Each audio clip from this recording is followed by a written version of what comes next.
Hello and welcome to another check-in episode for my year-long project, which I'm calling A Year of Brian Eno. And we're up to week 5 this week.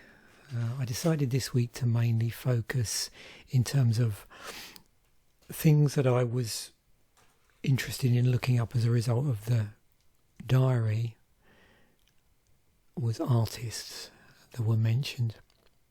And I think that's what I'm going to do going forward is I'll probably pick a theme for the week and riff around that, in addition to the couple of other things I always talk about, which is what was going on generally in 1995 in that period from a UK perspective in terms of what I remember. And then also in terms of what I was listening to music-wise, and also listening to Eno's back catalogue outside of 1995 as well. So if you want a bit of a better explanation about what this series is and you haven't watched episode 0 or week 0, then I suggest you watch that. So let's dive in and take a look at the sort of things I ended up reading a little bit around. So there were mainly 4 things. Actually, this wasn't an artist, but it was pretty important at the time, so I mentioned maybe 3 artists that I decided to read around a little bit. One that was mentioned in the diary was Tatsuo Miyajima, I think that is, and he's an interesting Japanese sculptor and installation artist who works with digital LED counters and primarily concerned with the function and significance of time and space, especially within the context of Buddhist thought. So in the week that the diary covers, there was an exhibition of his work. So I'll include a link to a little bit about his work and some of the exhibitions that he's done over the years. And then from that, if it's an artist you're interested in learning a little bit more about, you can, dig out from there. Now, as I said, brief sideline here.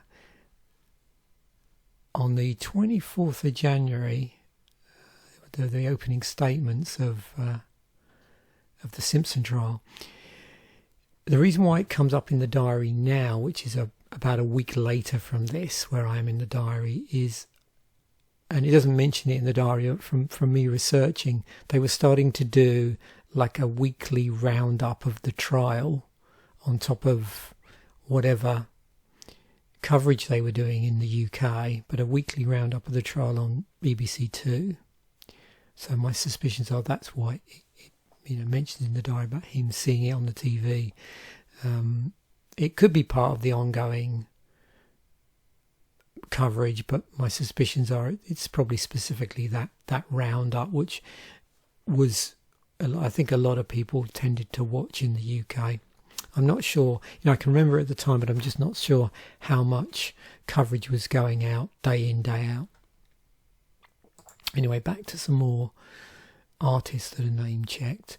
He mentions an article about Ronald Brooks' Kitaj, and I understand at the time the diary covers, unfortunately, Kitaj was getting rather heavy criticism in the UK press about an exhibition that had started, I think, the year before at the Tate Gallery.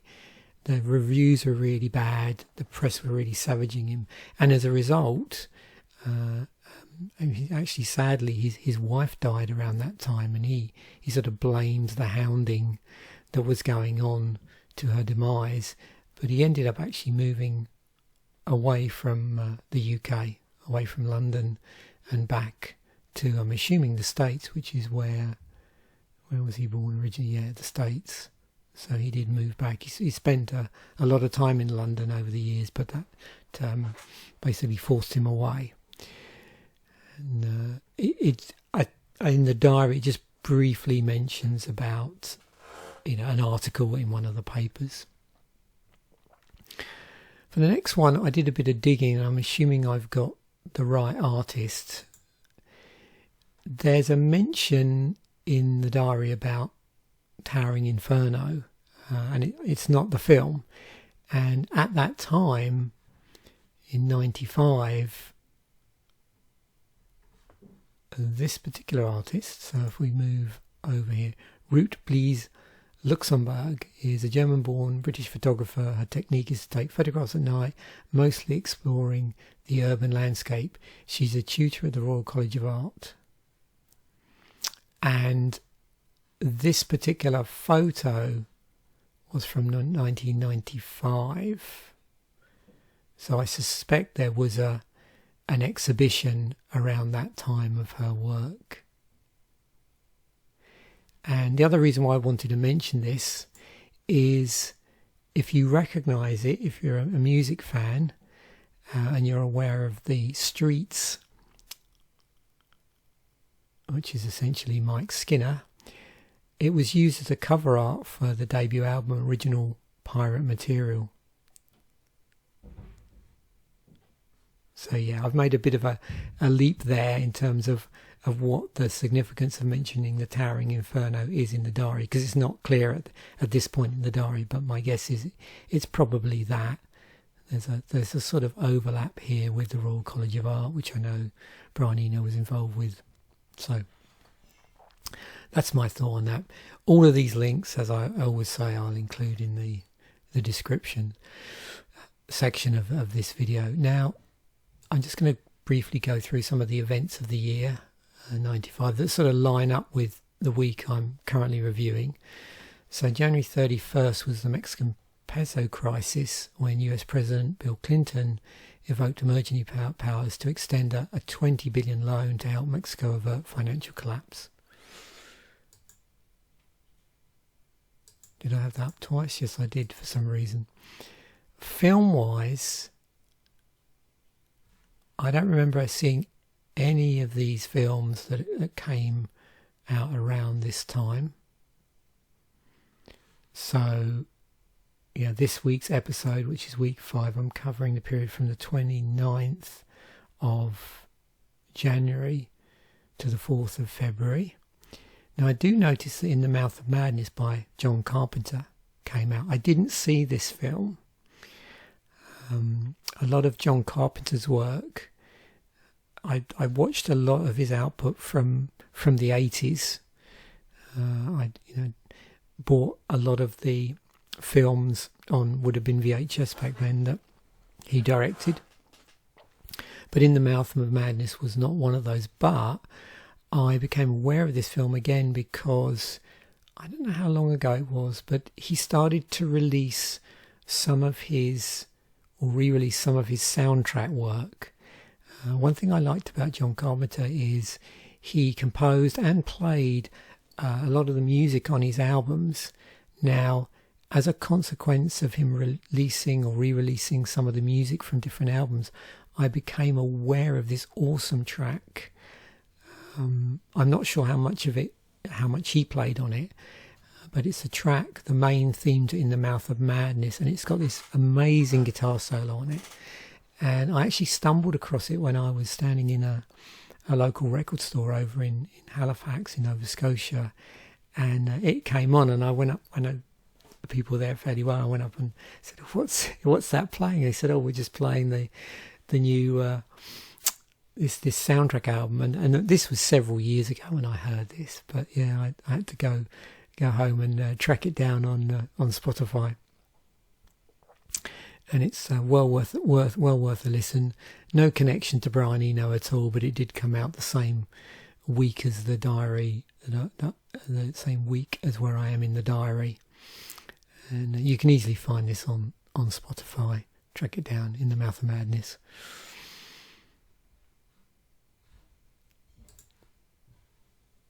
In terms of other albums, so that's films. In terms of albums that came out around that time, so we got Leftism, Porcupine Tree, The Sky Moves Sideways, Asian Dub Foundation with Fact and Fictions, and Dark Tranquillity of Chaos and Eternal Night.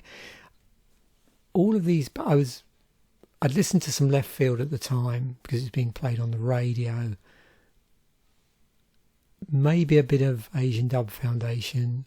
Not so aware of Porcupine Tree at the time. And Dark Tranquillity I didn't really become aware of until about 98. And then retrospectively listened to their earlier albums, like The Mind's Eye, and there is another one which names escapes me, which was a couple of years before that. So this is even earlier than that. This is from 95. And it's actually an EP. It says it's a compilation.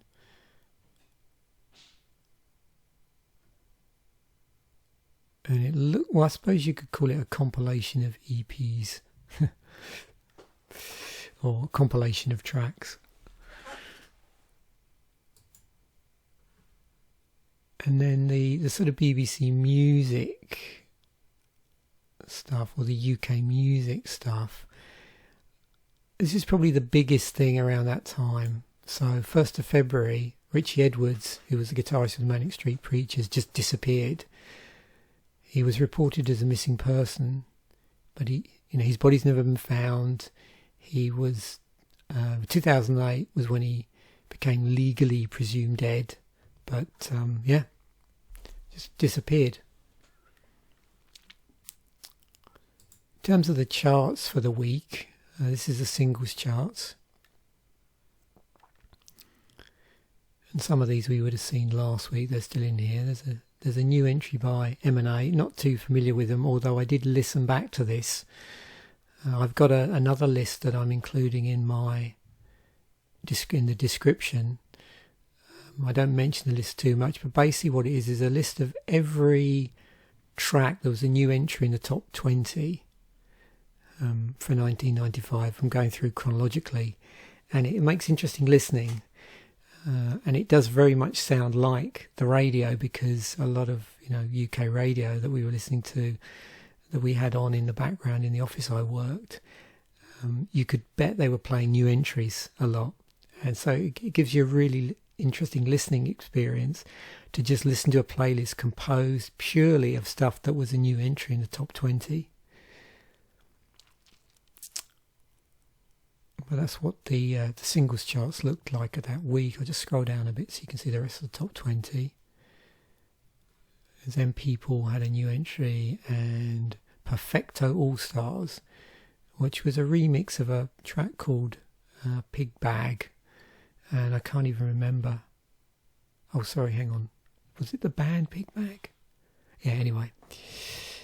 When I listened to it, I did recognise it definitely as being a cover or a remix, whatever you want to call it, of a track from, way back, probably in the 80s, I think. Album-wise, here's the top 10.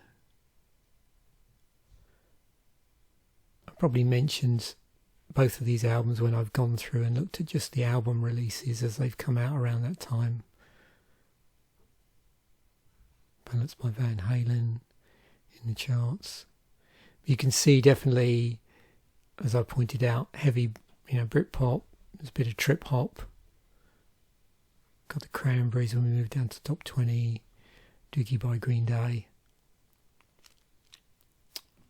And the Bon Jovi best of at that time as well. And there's the M People album as well.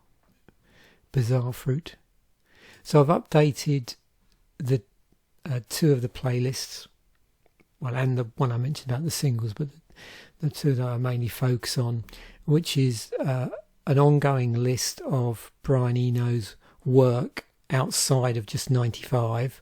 So I'm working through chronologically, listening to basically anything he was involved with in any capacity, if I can find it on Spotify.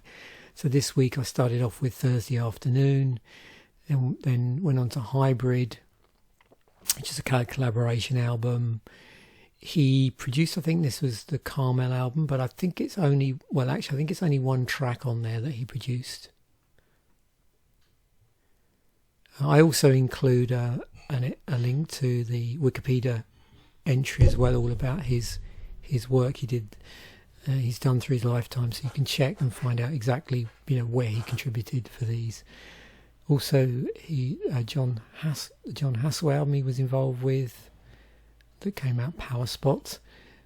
U2, we already know from last week's episode he was starting to get involved with the production side of U2, and we're now up to the Joshua Tree. More John Hassel stuff as well, and Farafina. Now, in terms of the albums from 1995, I've already mentioned some of those, but I've updated the ones that are on there. So the Left Field album, Simple Minds had an album out, Good News from the Next World, Porcupine Tree, Dark Tranquility EP. I couldn't find the Asian Dub Foundation album on Spotify. I haven't really made any updates to the YouTube playlists, if you like. I don't see myself updating them that often, unless I find maybe an interesting interview from that period, or sometimes you find some of his installation work crops up on there, but not always. So anyway, that's a summary of this week's my delving into the book A Year of Swollen Appendices, which is 1995, through the diary of Brian Eno from that year. Thanks once again for watching.